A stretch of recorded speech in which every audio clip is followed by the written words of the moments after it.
Hey guys, we're here to talk about the Gears of War 3 title update 2. We're going to have some gameplay footage to play in here as we talk to you about the title update, and it is showing one of the most important improvements of the game, which is the spectator mode, which allows for one person on each team to choose to be a spectator during the match setup.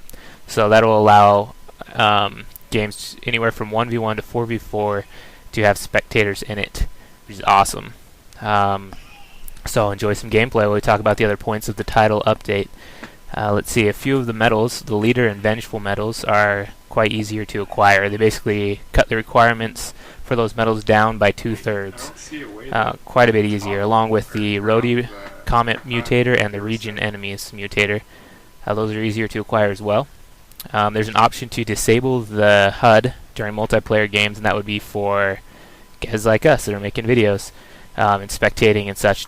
Turn off the HUD, which is cool.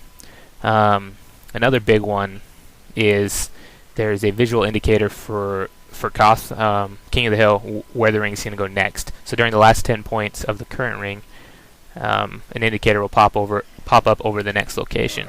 And Rod explained that that's to try and help with teams that are getting dominated at one ring and you just can't make your way in. This will allow you to go set up camp at the next ring.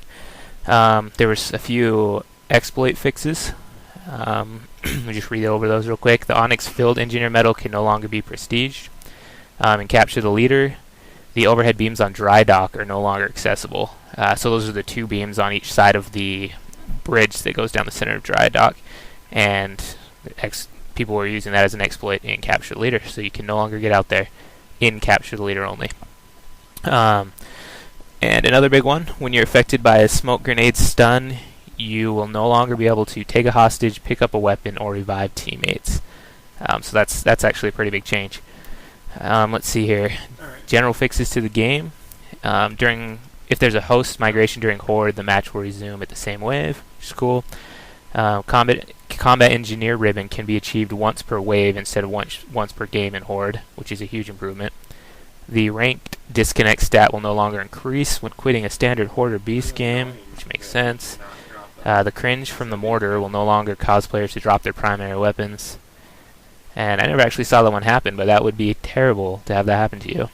Let's see, the Hail Mary ribbon is now correctly awarded for long distance boom shot headshots. So before this, if you shot a boom over your 200 meters to get the Hail Mary ribbon and you actually got a headshot, it wouldn't give you the ribbon because you didn't blow up their body. Now they've adjusted it so either a headshot or hitting them in the torso from that distance gives you the Hail Mary ribbon.